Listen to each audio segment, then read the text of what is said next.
Welcome back to ModComs. Today I'm joined by Gyles Brandreth. Gyles Brandreth truly needs no introduction, an acclaimed author, broadcaster and former Conservative MP. He is known for his snazzy jumpers and incomparable command of the English language.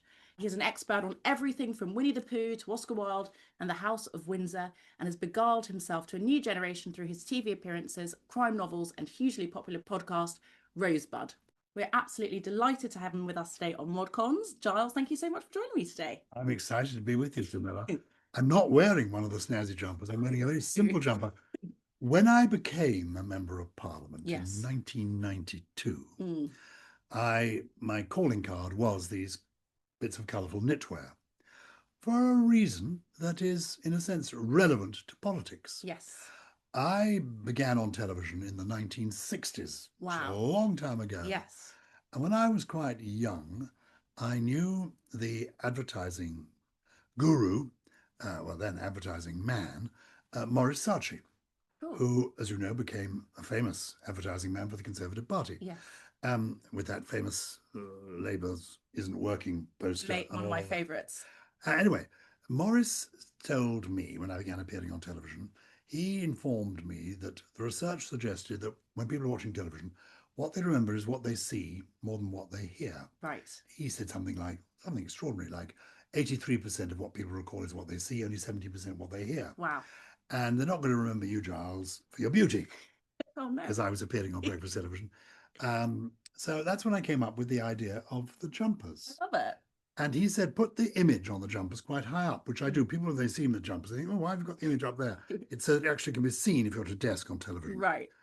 To the extent that I became the jumper person. Indeed, Clive James, Australian, brilliant man, journalist, writer, broadcaster, he said to me years ago, oh, Gyles, these jumpers of yours, very good substitute for an act. And I wore these jumpers.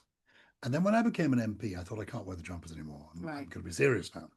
So I turned up at the House of Commons wearing a regulation grey suit. And almost the first time I spoke on the opposition front bench was John Prescott. Right. Who was quite a pugnacious character who I knew and rather liked. In fact, eventually I knew him quite well and liked him a lot. His parents happened to be constituents of mine up in the city of Chester. So I knew the family. And indeed, his mother, for a joke, one weekend put up one of my posters in her window so that when John Prescott, who eventually became Deputy Prime Minister under Tony Blair, when John Prescott came home, came to his house, he saw one of my posters in the window. Amazing. He went mad. Anyway, so he knew who I was. Right. And when I got up to speak, almost for the first time, I heard him muttering on the front bench opposite, woolly jumper, woolly jumper. Anyway, I struggled on with my speech, but he enjoyed the barracking. Began going, woolly jumper, woolly jumper. And eventually I had to pause and point out to Mr. Prescott that the joy of a woolly jumper is that you can take it off at will, whereas the blight of a woolly mind is that you're lumbered with it for life. Here we go. Much laughter. But of course, he got the last laugh because I lost my seat. And he ended up as Deputy Prime Minister and was eventually wrapped in ermine and seated in the House of Lords. Yes, yes. Well, it's a good story. And it reminds me a bit of Disraeli. He also had that same, conundrum. He used to dress as a dandy and then, cuss it all aside to be taken seriously. That my name and Disraeli's should be mentioned in the same breath. There we go. Have you read any of his novels? I tried Sybil, but I didn't get very far. But I did try it. Oh. And I want to get back into it. We ought to give it a go, oughtn't we? I'm a great enthusiast for Victorian novels. I've read every single work of fiction by Anthony Trollope. It's a lot of books and stories. And I've read all the fiction of William Makepeace Thackeray. Amazing. Well, obviously, one famous for the Palace novels, which are all political, the Trollope, and Thackeray most famous for Vanity Fair, which is a fabulous novel. Great book. But I have never tried Disraeli. Let's do it, James. And I'm a bit discouraged by you saying you began it. But then I began Proust endlessly, got no further than chapter 1. So maybe as a result of this, we're going to have a Disraeli boom. Let's do it. Let's bring back Disraeli. I'm here for that. Yay. I absolutely love Disraeli. Yeah. So, Gyles, thank you so much for joining me today on ModComs. I'm very excited to have you here. By the way, say thank you for joining me. I thought we were almost finished. No, we've only just begun. Oh, dear. I'm double-sided over here. So, Gyles, I was nervous to ask to discuss your political career with you. as your successful podcast, books, broadcast career are worlds away from your Westminster days, but I am fascinated by this moment in your life, so I wanted to take the punt. So firstly, before we dive in, I wanted to start with your signature rosebud opener, but with a twist. What is your first political memory? My first political memory is being driven through London in a car with my father in the 1950s and going past a hotel that was then called the Hyde Park Hotel. I'm quite a small boy with a family Volkswagen. This is before seatbelts were introduced Okay. and when everyone smoked. Right. I sat in my father's lap, helping him steer the Volkswagen. He was smoking. He allowed me to steer the Volkswagen when he needed to relight his cigarette. Oh, I see. So that was the world that we're in. And we came around up Knightsbridge, past the Hyde Park Hotel on the left-hand side, and my father said, "Oh, look, there's Randolph going up the stairs." And I looked out, and there was this large man going up some steps into this hotel. And of course, I said, "Who is Randolph?" Yes. And do you know who Randolph No. was? Randolph was the, then I suppose you'd say, notorious son of Winston Churchill. Oh, cool. So Winston Churchill, wartime Prime Minister through the 1950s, Prime Minister until he was 80 years of age, when Anthony Eden eventually took over. He had a son called Randolph Churchill. In the family, the names alternated, Winston, Randolph, Winston, all that, through the years. And indeed, when I was an MP, the then Winston Churchill was up in Cheshire, a neighbouring MP of mine, and a sort of friend. Anyway, Randolph Churchill was in some ways seen as the raffish, slightly ne'er-do-well, drank too much, difficult son. The fun one. The fun one, but also the difficult one. Right. Who was rumbustious and had the problems of being the son of a very, very great man. Yeah. Anyway, so that got me into thinking, I suppose. My father began telling me all that I'm telling you now. Yes. And we're talking, 70 years ago this happens. So that's the 1950s. That's my first, I suppose, political memory, in the sense it involves politicians. Yes. My first real political memory is the 1959 general election. I'm a little boy at my prep school, and we have a mock election, and I am involved in it. This is the Harold Macmillan Never Had It So Good election. And I'm proud to say that I have, now shake my hand. You're now shaking the hand that has shaken the hand of every British Prime Minister since Harold Macmillan. Wow, that's incredible. Indeed, I mean, I've had conversations with all of them, though some conversations were more profound than others. With Harold Macmillan, I didn't meet him in 1959. I met him in the 1960s when I was at university, and I was at Oxford, and I was at New College, and he was by then the Chancellor of the University of Oxford. And I remember going to the drinks party organised by the head of my college, who said, "The Chancellor, Mr. Macmillan, is over there. I go and talk to him." So I went and sat down next to him, as you're sitting here. So pretend you're me, sit down. And the moment I sat down and began making conversation with Harold Macmillan, he nodded off. I was with him for 40 minutes. Wow. And as I got up to leave, give up. I don't give up easily, but as I got up to leave, he woke up. So maybe he knew something. So I admired him. I met a lot of prime ministers, actually. I admired him. Tell you who was very nice to me when I was a boy, interestingly enough, Harold Wilson. Labour Prime Minister. Okay, white heat. The white heat of the technological revolution. Yes. Some great turns of phrase. And I'm now a friend of his son, Robin Wilson. Okay. And I was, I'd say, a proper friend of Harold Wilson's wife, Mary Wilson, who wrote poetry that was rather good and was a bit mocked at the time because she was the Prime Minister's wife. Why she writing poetry? Yeah. But I did an anthology of poetry just before lockdown, Poems to Learn by Heart. And I included one of hers in it because it stood the test of time. So I liked her. Yeah. And I'm going early Prime Ministers, Sir Alec Douglas Hume. Oh, wow, okay. Whose brother, William Douglas Hume, who was a playwright, I knew quite well because I put on one of his plays. Sir Alec was actually a really decent human being, a very impressive foreign secretary. I think one of those people who was probably rather a good prime minister, but the timing was all wrong, like Rishi Sunak. Yes. You know, I mean, who I'm a huge fan of. Rishi was obviously brilliant. Alexander Hume was shrewd, decent, sane, sensible. Anyway, but he picked the wrong time to be prime minister. Right. Then came back as foreign secretary under Ted Heath, who I did get to know quite well. And in fact, I'm involved still in Ted Heath is still part of my life. And I know a lot of Conservatives, don't want to talk about him because, I quite like him. Well, you're right. This is my impression. Ted Heath was in some ways socially awkward. Yeah. But he was also, again, a decent, if slightly difficult person.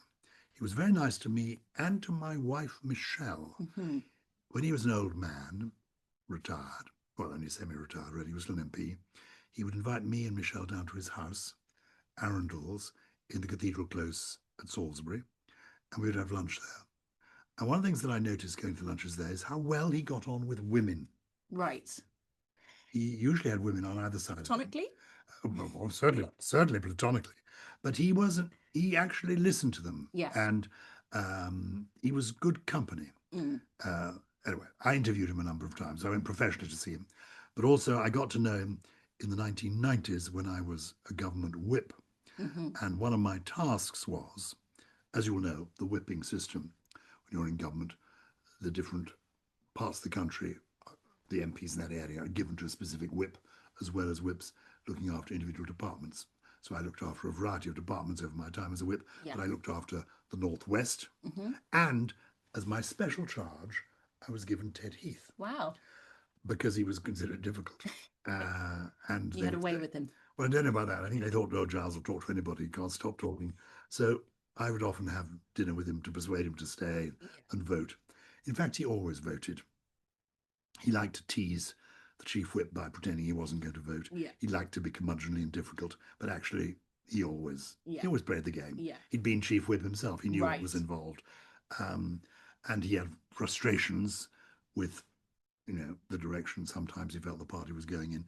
But he was a decent and a good man and an extraordinary achiever.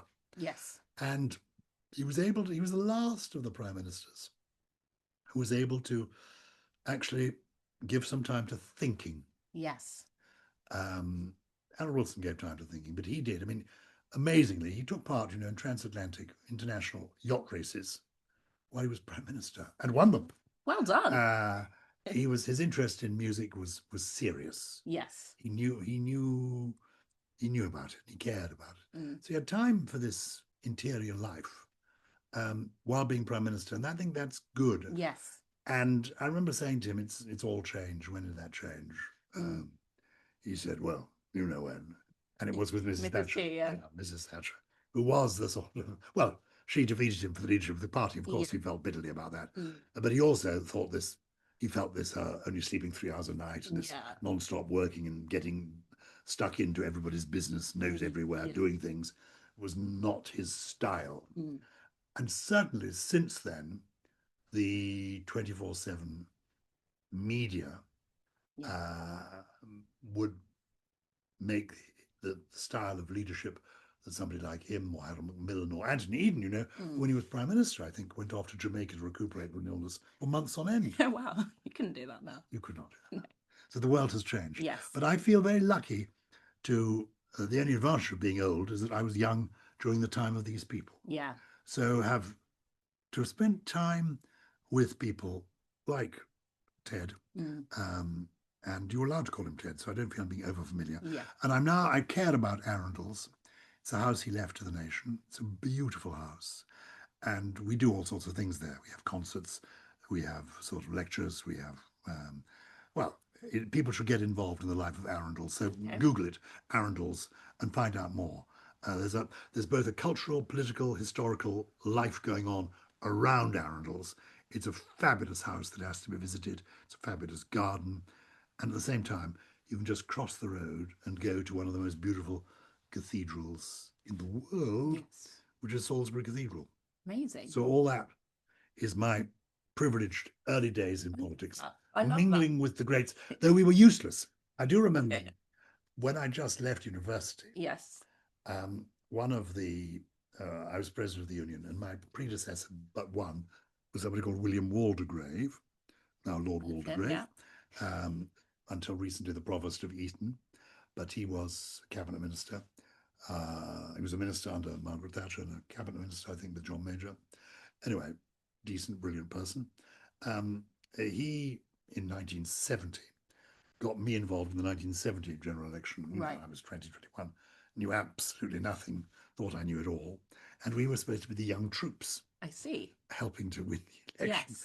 We were totally useless. Were you knocking on doors? We were not. But I mean, can you imagine a sort of group of young Oxford types turning up, whatever marginal seat it was, going down the street, knocking on the doors, and it must look like complete idiots.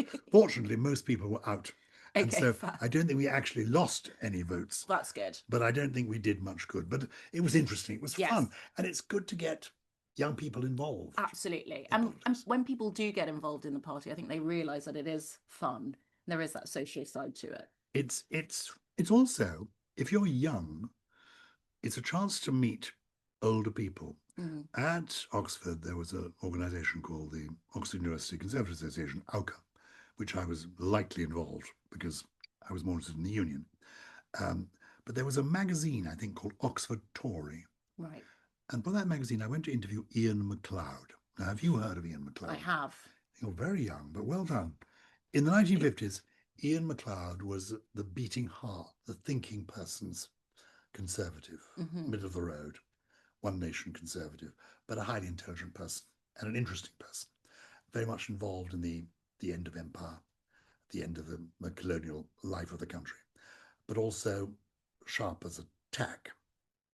Interestingly, famously in cabinet meetings, he never spoke unless he had something pertinent to say. Yes. So we can all learn from. That's my style.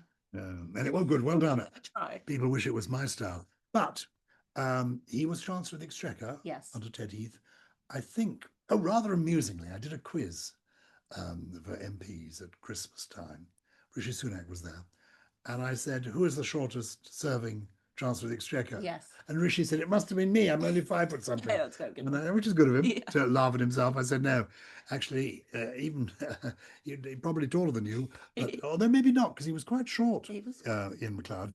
And also he had a terrible crippled back and he was bent forward quite a bit anyway. He, I think, was the shortest serving person to serve as Chancellor of the Exchequer. Shortest. Or Kwasi?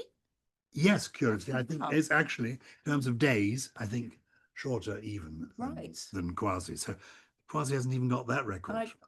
What can you do? What can you do? And people, great as Kwasi is, will they, I met, talking about Ian MacLeod's heyday, being the 50s and 60s, will they, 60, 70 years from now, we're talking about Kwasi? Well, we hope so. Well, not for the right reasons, unfortunately. So, but they may be talking about you, Jamila. You never know. You never know. Keep going. So, Gyles, why the Conservative Party? Did you come from a family of Conservatives or did you stumble upon conservatism? Well, two things. I think I came from my father, I think, was a Liberal. Right. And indeed, I think he'd been a Liberal candidate somewhere along the line. He was a lawyer and a very articulate and brilliant person, a very nice person too. My mother was a staunch Conservative. Right. And straightforward Conservative. And I think I was a Conservative always. Yeah. I don't think it's ever been a problem for me. More recently, I've concluded, I went to a liberal school called Bedales, a boarding school in Hampshire, where I was probably the only Conservative. Right. So I think I was possibly rebelling by being the Conservative. Yeah. And I was the Conservative candidate in the mock elections in 1964-66 when I was at school. I don't know if anybody voted for me. I certainly lost. No. Though it was quite fun. It was great fun. Yeah. It was great fun. And but what was fun is you met these older people. I met the local MP, a Conservative lady called Joan Quinnell, with her affordable tweed jacket. And she had a hat with feathers in it. Oh, lovely. All Conservative women in those days wore hats. We should bring that back. And I used to speak at a lot of Conservative ladies' luncheon clubs. And everybody wore a hat until really the mid-1970s. At every women's lunch, hats were worn. But I think, so I was a conservative, partly, I suppose, in rebellion to all these lefty people around me, but also I think because from the beginning I've been a bottom-up conservative. I mean, I've never liked the idea of government. I mean, I'm into all the things that we're into: smaller government, better government, doing it yourself. And funny enough, before talking to you today, I was talking to another podcast about culture in this part of town. I live in West London. And I was realizing I was talking about the local music festival. I was talking about the local book festival, our 3 local theatres, the Wetlands Centre, which is, the great Wildfire Wetlands Centre in West London, which began because I went to see Sir Peter Scott at Slimbridge and put the idea to him. And I realized all these ventures were actually just 1 or 2 or 3 people. In the case of our local theatre, the old sorting office in Barnes, 3 people, a woman and her husband who ran the local youth theatre, and a friend of theirs who'd worked at the National Theatre. They thought we need a community theatre in Barnes. And these 3 individuals made it happen. And all the things in my part of London, and this was true of my constituency up in Chester when I was an MP, many of the best things, and certainly all the arts things in this part of the world, all the cultural things, and the wetlands, all begun by a few people, a handful of ordinary individuals getting together and somehow making it happen. So I think that's why I'm a conservative. And as the years have gone by, I've become more of a conservative, more wary of what happens with things coming from the top down, being dependent on, money from so-called government, which means, other people like us. So it's never been a problem for me. Well, you seem to always have had that get up and go, like slightly veering off politics for a second. That seems to be your personality. You're someone who just likes, from listening to your diaries on your podcast, seems like you just like to get stuff done. Do you think that Well, that's a good example of the podcast. I mean, I do work for the BBC, and in a sense, I love the BBC, though whether being told it's our BBC makes me like it more or less, I'm not quite sure. I find that kind of thing rather creepy. But anyway, and I don't diss it because, for example, I've been doing the radio program Just a Minute since the 1980s, for a long time. But when I had the idea for Rosebud, which is the podcast I do, where I talk to people about their very first memories, and we've had many interesting politicians from the present Prime Minister. Kemi, of course, has been on it. Lots of political figures. The one with John Major, for me, is one of the most moving hours I've ever spent with anyone. Anyway, when I had the idea, I spoke to somebody at the BBC, somebody very high up, the controller of Radio 4, and he liked the idea, and he said he was going to commission it. I said, oh, that's exciting. And then he said, well, get your material ready for the offers run. I thought, but he's going to commission it. Why do I have to go through the bureaucracy of? But of course, he has a big organisation to run. He's lumbered with this bureaucracy. I thought, the world now is, we don't need this. And so I thought, I'll do this. I got together with a producer, friend of mine, and the 2 of us began the podcast. And if you see over there, do you see that thing? I do. It keeps catching my eye. It says, it's a thing saying number 1. Number 1. Podcast that 2 of us began in a room like this 3 years ago. Last year became the number 1 podcast in the UK. This week it's number 5. And it's up there top. 2 people. With little bits of equipment like this. Globally. Millions and millions of downloads. Amazing. So many of the most exciting things happen with individuals doing it. So that's my instinct and that's my experience. And do you think on that, like for young people today, do you buy into this kind of boomer millennial divide? Do you think it's easier for them now they have the internet and they should just get going and give it a go? You have no choice but to get going and give it a go. I know how tough it is. I mean, I've got grandchildren of exactly this age. and they have been making the applications by the hundred. Mm. And they are young people who've got it all. Yes, yes. Because, they've got, well-to-do grandparents. Yeah. They've got middle-class parents. Yes. Achieving parents, one of my daughters is a member of parliament. She is. And all of that. Yes. But it's still very tough.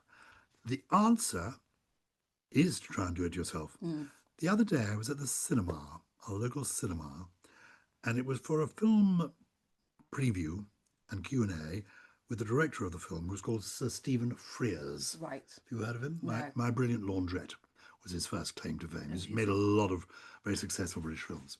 Anyway, somebody in the audience said, "Oh, I want to get into the movies. How do I make a film?" Yeah.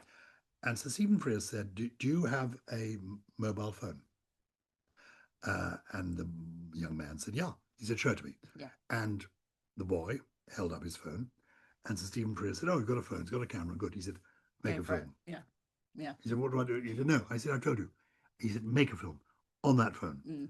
And then when you made it, edit it on the phone, and then you submit it to various festivals for short films. Yeah. And if you're any good and it begins winning prizes, it'll roll from there. Mm. Do it. Yes. No one else is going to do it. Yeah. Do it yourself.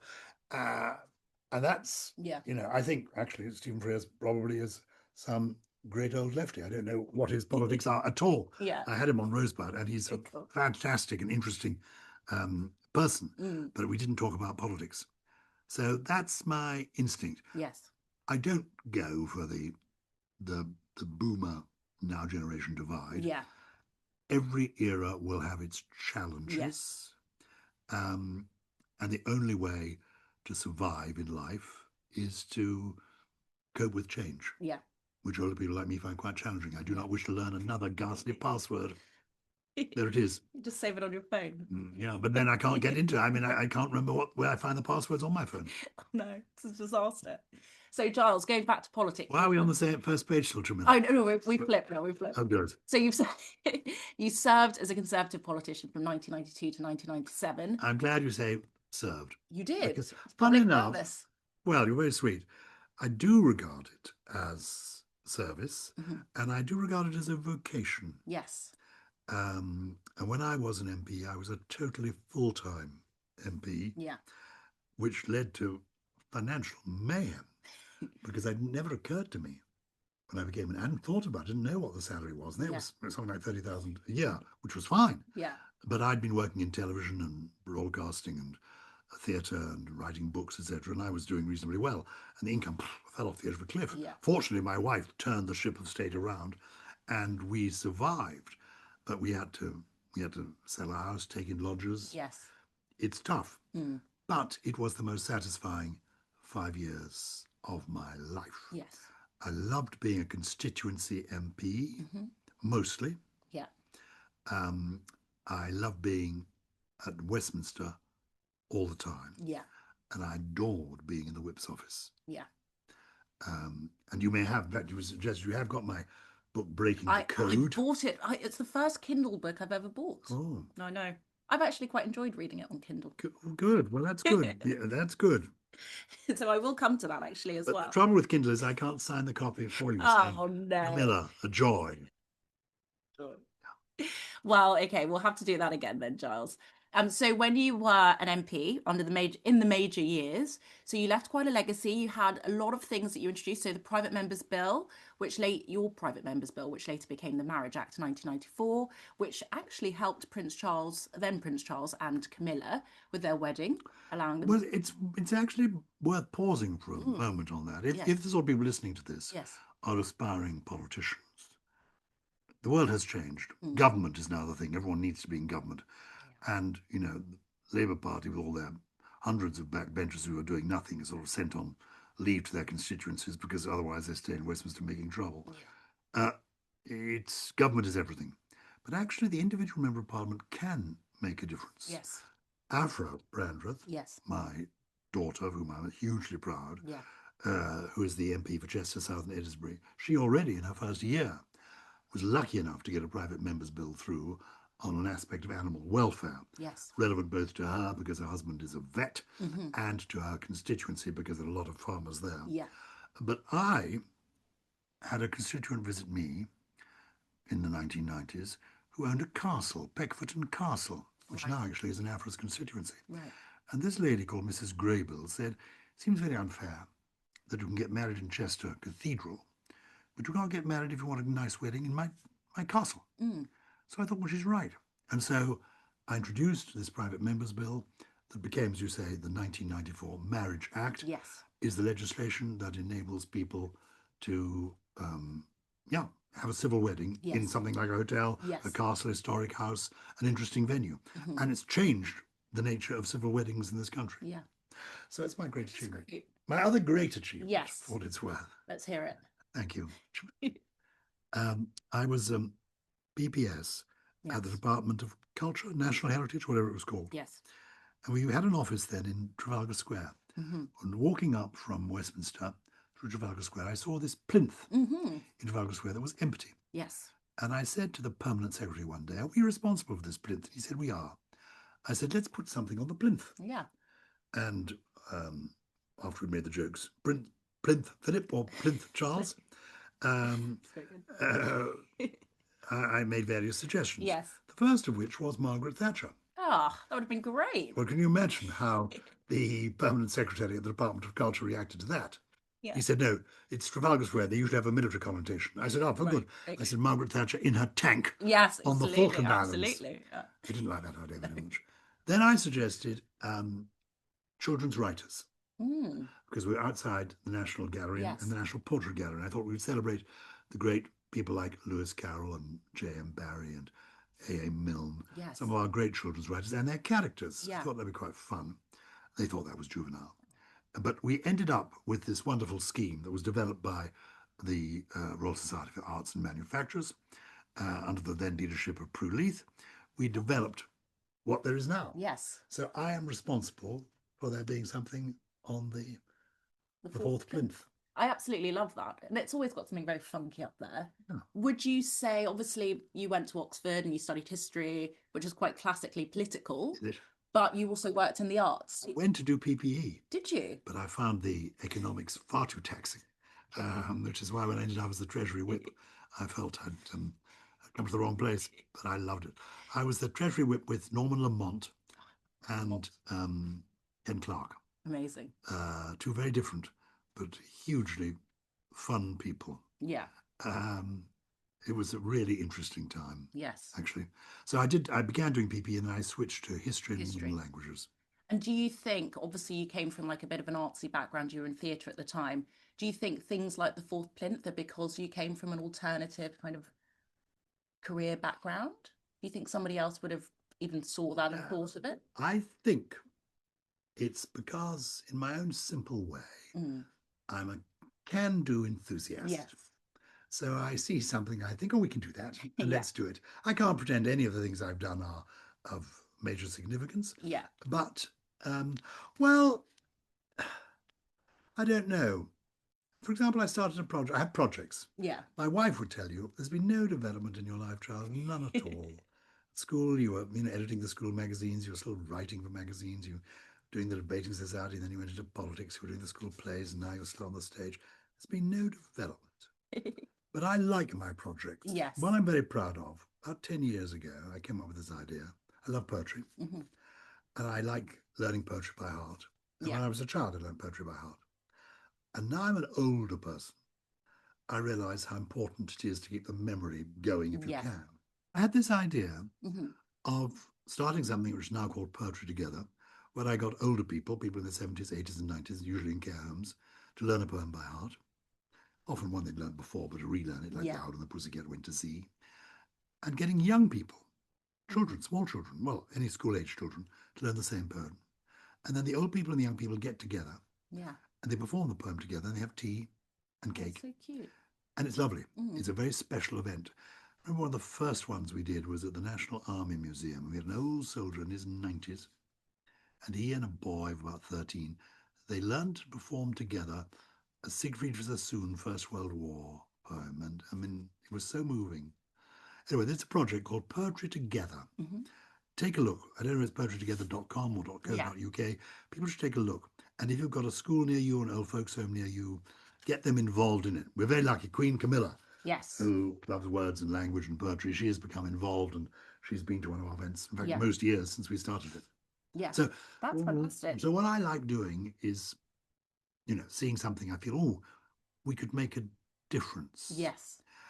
And it's very difficult to make a difference in a big way. Yeah. There's a famous line, who is it by? A famous poet, William Blake, Thomas Hood. He who would do good must do it by minute particulars. Right.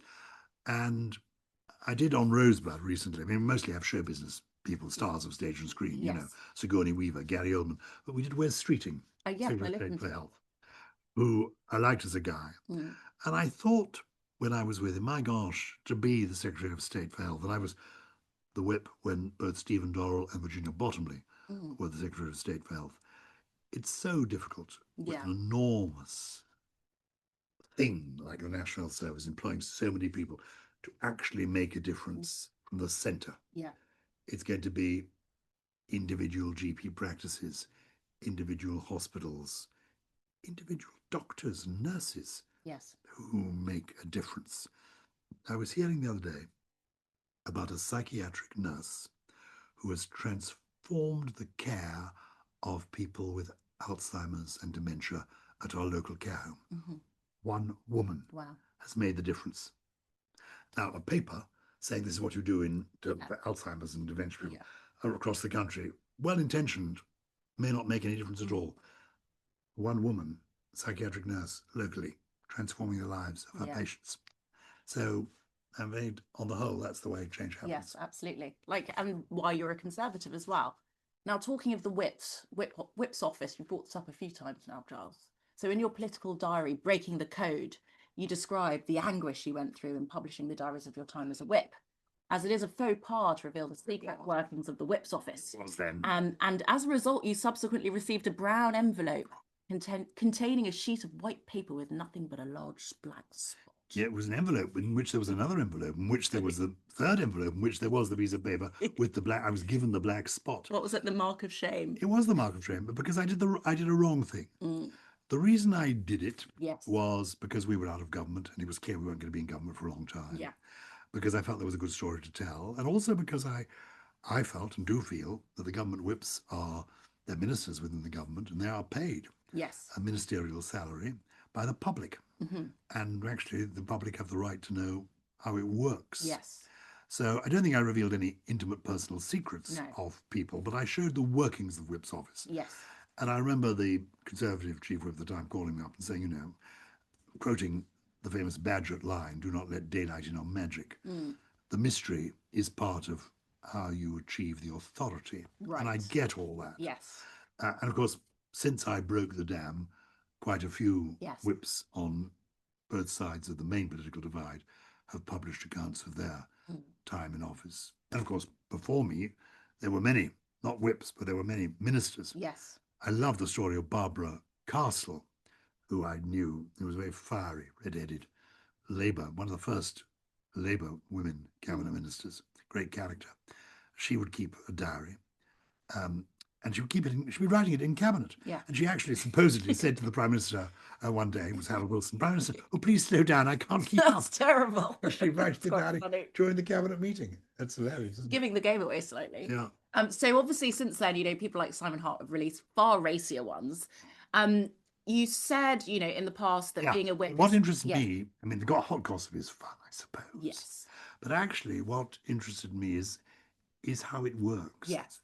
How you persuade people that what the government, the job of the whip is to ensure that the government of the day gets its business through. Yes. And that is really interesting. How you ensure that people do vote the way you want to do them to do. How you persuade them, how you cajole them, how you intellectually persuade them, how you put pressure on them if you need to. All of that is fascinating. I mean, the hot gossip is amusing. Yes. But actually, for me, the art and the craft of politics is really thrilling. So what was your signature mode of persuasion? Were you a shoulder to cry on, or did you channel your inner Gavin Williamson and operate tarantula style? It's the old Aesop's fable, isn't it? Right.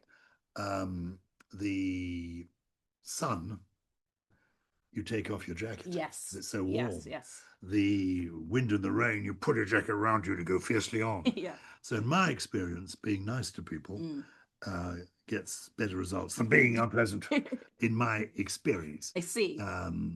But I suppose there's room for good cop, bad cop. So yeah, you were a good cop. Generally speaking, I was the good cop. And I did my best.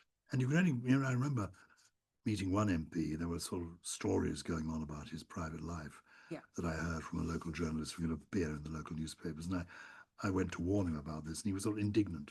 Right. And denied it. And I thought, well, at least I warned him. Yeah, at least I tried. At least I tried. Yes, absolutely. And what was that time? Obviously, you came in the John Major time. What was that time like, the put up or shut up years? Yeah. Because, the excitement, the thrill. John Major, when he became Prime Minister, had a majority of maybe 23. That dwindled to 1 or 2, and then to 0. Can you imagine? How do you survive when you've got no majority? Well, he did. He was Prime Minister for 7 years. That's true, yeah. He survived a leadership. He did. One of my worst ever nights was the night before the leadership election, when he put himself up to be the candidate. And he was alone in the members' dining room. And I was sent in by the chief whip. He said, "He's alone, Prime Minister, I'm going to sit next to him." And I sat next to him. I couldn't think of a thing to say to him. And then another MP, a much older MP called Peter Brooke, who was a friend of Sir John's, came and sat down. They began talking cricket. Yeah, that's a good way to speak. That's the way to do it. But have you listened to John Major on Rosebud? I have. I really liked it. My only thought was that he seems a bit annoyed at the party still, or his treatment at that time. No, I think where he has frustrations still about Brexit. Right. I think, I don't know, because I've not spoken to him since. We did that interview before there was that little trickle of disappointed Conservatives who trickled over to the Faragists. Yes. Not that I want anyone to be run over by a bus, but I have to say they wouldn't be much of a party if it weren't for their leader. Yeah. Anyway, they trickled over, hoping to be stars in the reform firmament, not realizing there was a superstar there. Yeah, there's no room. There's no room. It's not a team game over there. But I think he would be, as I know a lot of middle of the road, Sir John is a middle of the road Conservative like me. And I think he would be feeling more comfortable now. Right. I think actually also he reflected in that conversation to how he obviously still feels resentful the way the press treated him when he was Prime Minister. Yeah. His achievements were many and splendid, apart from getting the economy on an even keel, which is, as we can see, not easy to do. No. The work in Northern Ireland was extraordinary, for which he doesn't get as much credit as he should. So, a good and decent man. Yeah. Absolutely agree on that. And in your book, you also talk of your breakfast with David Owen, the former leader of the SDP, and his subsequent crash from giddy heights to political failure.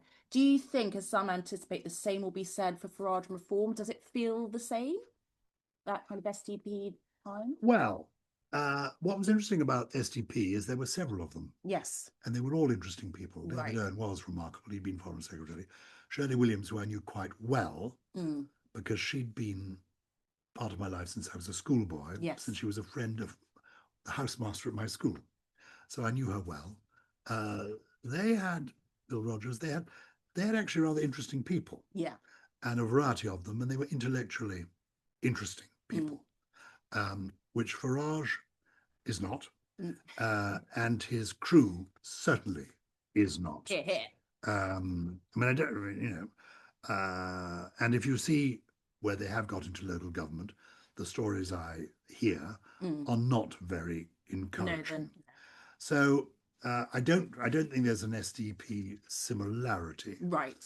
I think, fun enough, the beginning of the year, I did a thing on Newsnight at the turn of the year when I was asked, for whom, what's your verdict on the year? Yeah. And I said, Kemi, up. Yeah. I said Zach Polanski, up. Yes. I said whoever it was, down. And I said, interestingly, Farage teetering. It's actually, the wheels aren't coming off yet, Yeah. but it's faltering. Yeah. And Matt Chorley, or whoever it was, presenting said, Yeah. but I think actually it was true and will become truer. Yeah.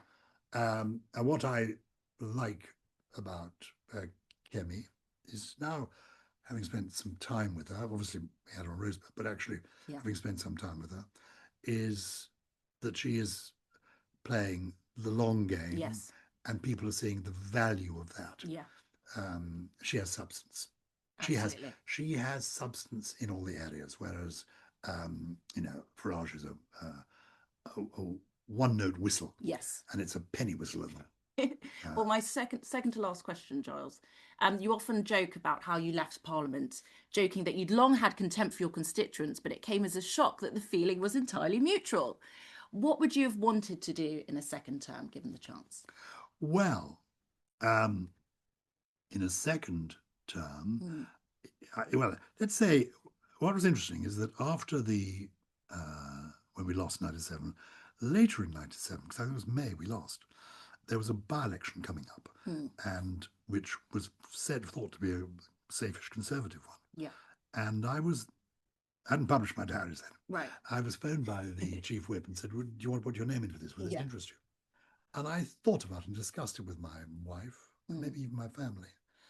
And I thought, we're not going to be in for another 10 years. Right. Do I want 10 years on the back benches? Do I want just to do this and give my life to politics? And I'd begun to, earn more money and do other things. And I thought, I don't. So I can't regret that, because that's what I did. Yeah. If I had gone back in, we were a much smaller party. I assumed I would have made advances. Yeah. And I like to think, I was actually there. I was a journalist. I was there on the day when, at the party conference, it was David Davis versus David Cameron. And David Cameron was wonderful, and David Davis, it wasn't his greatest day. And it was clear the end of David Davis's chances and the beginning of David Cameron. Both of them were proper friends of mine. Yeah. And fun enough, I thought to myself, well, actually, I'd quite like to have been alongside them as one of the three. Yeah. So who knows? The whole story of our country could be very different. Might have been different. Indeed, it could have. We might have got all the things that we wanted. You might have got smaller government, better government, and you would certainly have got jollier government. That's all we could have hoped for. Frankly, it was very sweet. Kenneth Clarke, in his book, he said, he was trying to mention everybody. He said, well, this was Gyles was, I think, the whip in the department. I think it's what he was. Anyway, didn't seem to do very much, but I suppose he was in charge of cheering everybody up. There we go. But actually, you want a feel-good government. Yes.